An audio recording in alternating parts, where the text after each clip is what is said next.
கடலூர் மாவட்டம் திட்டக்குடி அருகே தோனியின் தீவிர ரசிகரான கோபிகிருஷ்ணன் தூக்கிட்டு தற்கொலை செய்து கொண்ட சம்பவம் அதிர்ச்சி ஏற்படுத்தியுள்ளது. இது தொடர்பான கூடுதல் தகவல்களை செய்தியாளர் அருளிடம் கேட்கலாம். அருள், வணக்கம் அருள்.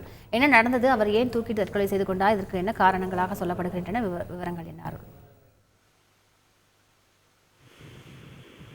வணக்கம். கடலூர் மாவட்டம் திட்டக்குடி அடுத்துள்ள அரங்கூர் கிராமத்தைச் சேர்ந்த கோபிகிருஷ்ணன், வயது 34. இவர் தோனியின் தீவிர ரசிகர் ஆவார். இவருக்கு அன்பரசி என்ற மனைவியும் கிஷோர், சக்திதரன் என்ற ஆண் குழந்தைகள் இரண்டும் உள்ள நிலையில் கடந்த 10 நாட்களுக்கு முன்பு பெண் குழந்தை ஒன்று பிறந்துள்ளது. இவர் தோனியின் தீவிர ரசிகர் என்பதால் சிஎஸ்கே நிறத்தில் தனது வீட்டை மஞ்சள் நிறத்தில் மாற்றி தனது வீட்டில் முழுவதும் தோனியின் படத்தை வரைந்துள்ளார். அது மட்டுமின்றி இவர் உலகக்கோப்பையின் போது வெளிநாட்டில் டிரைவராக வேலை பார்த்தாலும் உலகக்கோப்பை நடைபெறும் போது சொந்த ஊருக்கு வந்து இவர் கிரிக்கெட் மேட்சை பார்த்து ரசிப்பதற்காக வருவது வழக்கம். இந்நிலையில் இவருக்கும் அதே ஊரை சேர்ந்த சில இளைஞர்களுக்கும் பணம் கொடுக்கல் வாங்கல் இருந்துள்ளது. இந்நிலையில் பொங்கல் பண்டிகையை ஒட்டி இவர் நேற்று விளையாட்டுப் போட்டிகள் நடைபெற்றது. இந்நிலையில் அங்கு விளையாட்டுப் போட்டி நடைபெற்ற நிலையில் அங்கு இருந்த இளைஞர்களுக்கும் இவருக்கும் முன்னுரிமை காரணமாக தகராறு ஏற்பட்டது. இந்த தகராறின் காரணமாக அவர்களுக்கு கைகலப்பு ஏற்பட்டு கோபியை தாக்கியுள்ளனர். இதனால் கோபி மனமுடைந்து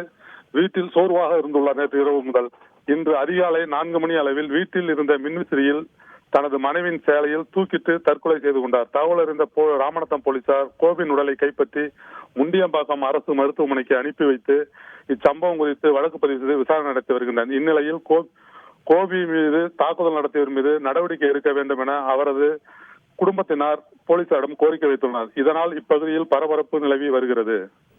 முழு விவரங்களுக்கு நன்றி அருள். செய்திகளை உடனுக்குடன் தெரிந்து கொள்ள உடனே சப்ஸ்கிரைப் பண்ணுங்க.